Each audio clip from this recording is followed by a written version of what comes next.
We're developing a society because of all of these different toxins known to affect brain function. We're seeing a society that not only has a lot more people of lower IQ, but a lot fewer people of higher IQ. In other words, a dumbing down, a chemical dumbing down of society. So everyone's sort of mediocre.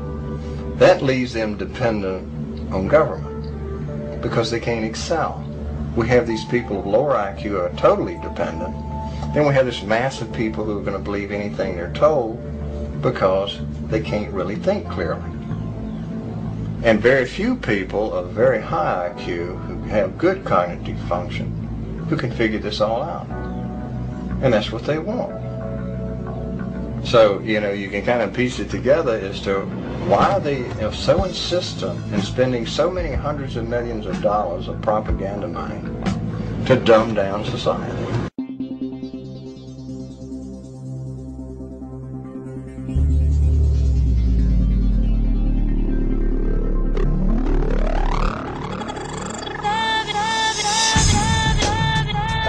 The world faces an enormous food crisis right now.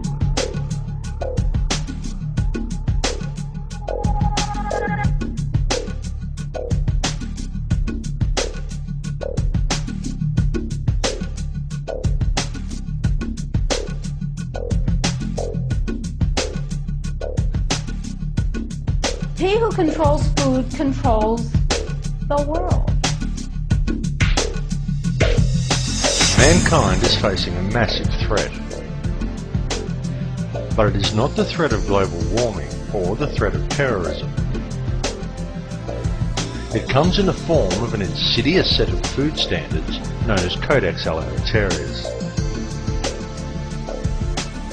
This legislation brings with it the control of all food and effectively criminalizes nutrition. This is the most pressing plan of the elite, and it is a plan that is already well underway. Indeed, many of these standards have already been adopted throughout the world. Through Codex, the elite have managed to either phase out or take control of all vitamin and nutrient companies. They've introduced deadly toxins into people's diets and purposely created nutrient-deficient foods through the control and genetic manipulation of world seed stocks. And they have already reclassified many nutrients as toxins. As one example of this, in February 2009, under Codex guidelines, the government of Thailand passed legislation forbidding the cultivation of a number of useful and medicinal herbs, including turmeric, chili and ginger, by reclassifying these plants as hazardous substances.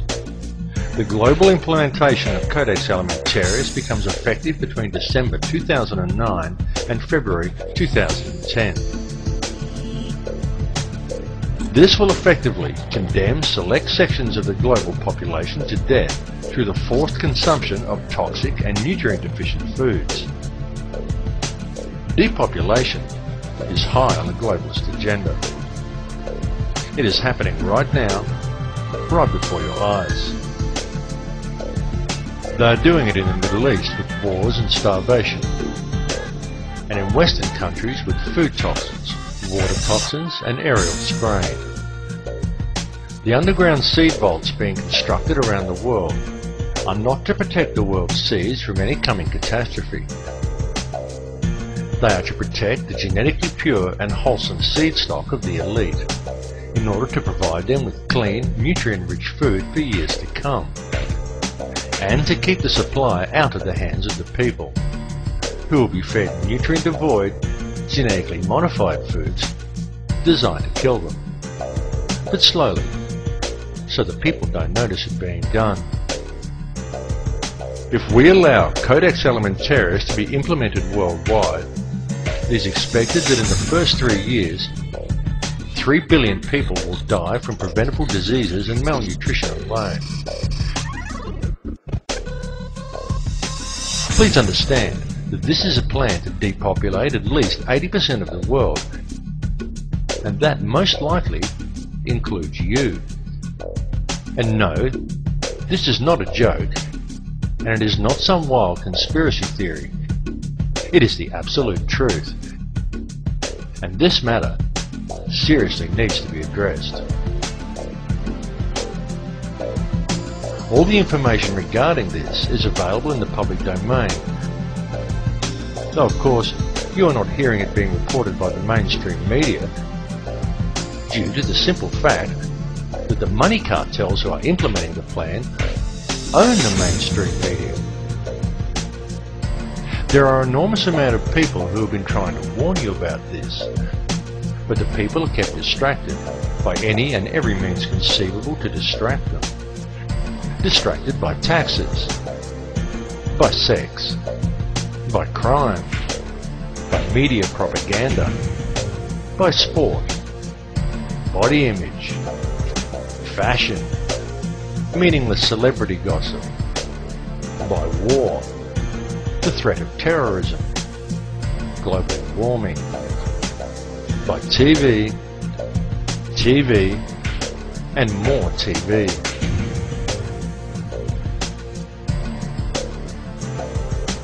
Bringing this information to the public is the most important and challenging task humanity has ever been faced with.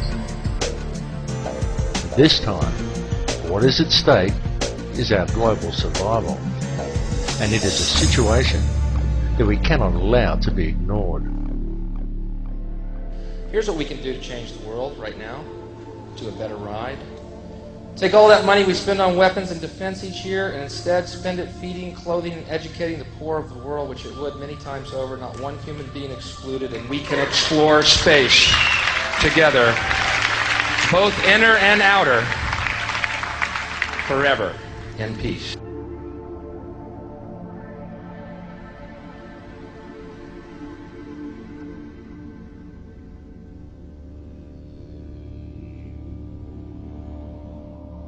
The subject matter that has been presented to you in this film may at first seem overwhelming, and it is very likely difficult to come to terms with.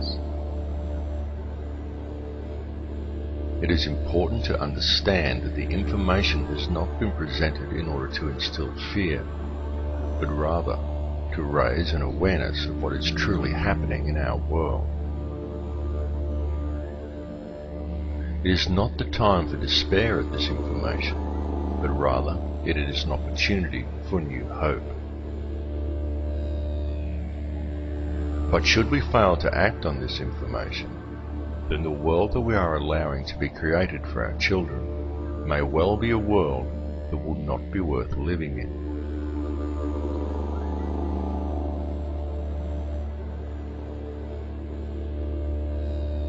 The reality is that this world does not have to be this way at all. It does not have to be heading in the direction it is heading. People do not have to live in a never-ending sea of self-generating debt. Wars do not have to be fought. And children do not have to starve.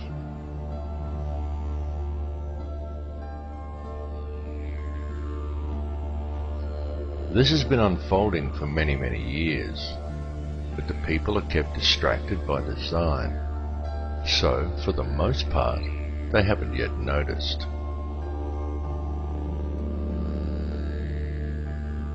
Whatever your perception of this reality is, you need to understand that a clear and present situation exists on this planet.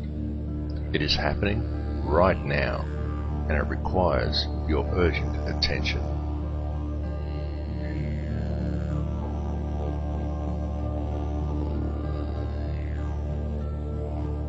Can you see how this has been done?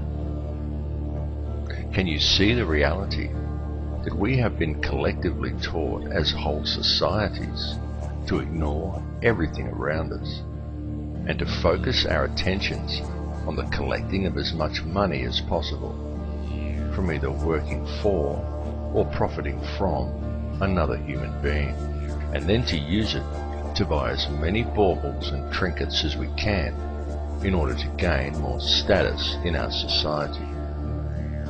And we have been convinced by television that such pursuits are actually the meaning of life.